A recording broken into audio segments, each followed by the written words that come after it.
Okay, so for the sailing class, after you do your usual activity class beginning, I take the kids to the campfire circle area and have this nice little model sailboat and explain the parts of the sailboat and how it generally works. So, the parts of the sailboat are this fabric piece, super easy, that's the sail.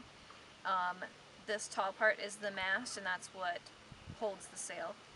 This would be the body of the boat, or this like curved cavity is called the hull, which contains airspace and helps the boat stay floating. This piece right here is the centerboard, and its purpose is to help keep the boat stable. So if there's a strong wind or if you're turning, this drags in the water underneath and it helps from keeping the boat to flip over. It also helps with steering, because if you use the rudder to steer, this gives another drag point underneath to help keep the boat on its course. These little tiny pieces where the ropes are tied onto are called cleats, and I will show you out on the sailboat how to tie a cleat. This part of the sail right down here is called the boom, so that's the horizontal part that the sail is attached to, and this does swing back and forth quite a lot when you're sailing, when you're changing and shifting directions. The proper term when you see that this boom is coming and switching directions is called coming about. So you want to warn anybody else that's on your boat if this is shifting directions. You say, oh, coming about. Otherwise the boom will kaboom you in the head. So that's something that you need to be aware of and remember. You need to make sure that you're communicating where this is going and switching from side to side. This little rope right here is called the sheet, and that is used to pull the sail tight so that it can't wiggle from side to side, or to let it out so that you can catch more wind. The parts down here, the part that sticks into the water is called the rudder, and that's what's used to steer, kind of like when you have your hands in the water when you're swimming.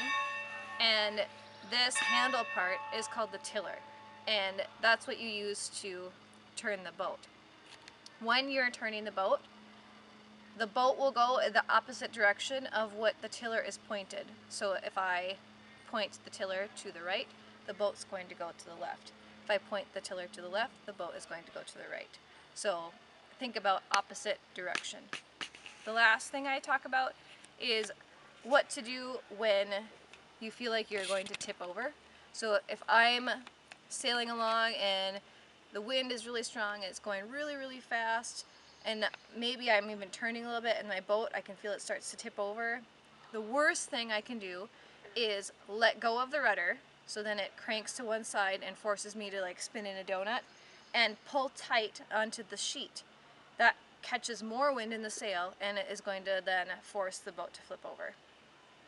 Instead, what you want to do if you feel like you're going to flip over is hold on to the tiller so that you keep the rudder in a straight position, and let go of the sheet and let the sail luff in the wind, and that will slow you down.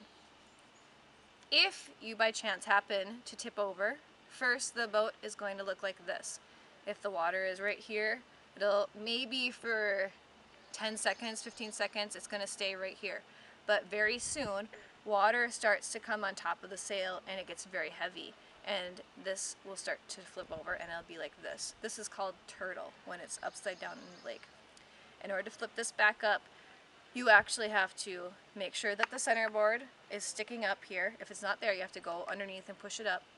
Stand on the edge of the boat, put your toes here, there's a little lip, grab on to the centerboard, hang all of your weight off, and gradually get it to be horizontal. Very quickly you have to stand on the centerboard and hang off this way and pull it up like that. It's very important that you pull the boat into the wind. If you're pulling it with the wind, so if the wind is blowing this way and I'm pulling it up this way, with the momentum, it's just going to go up and back over. So make sure that you flip a sailboat against the wind, not with it. So those are the basics about the parts of the sailboat and how things work. One more thing, in order to get the best sailing conditions in our lake, we kind of sail on a diagonal from like the sailboat dock to the tower on the other side of the lake, or where Merle Nelson's place is. And you want to think about having the wind perpendicular to the sail. So if the wind is coming from this direction, I want my sail to be here so that the wind is filling the sail. So that's the basics about how to sail.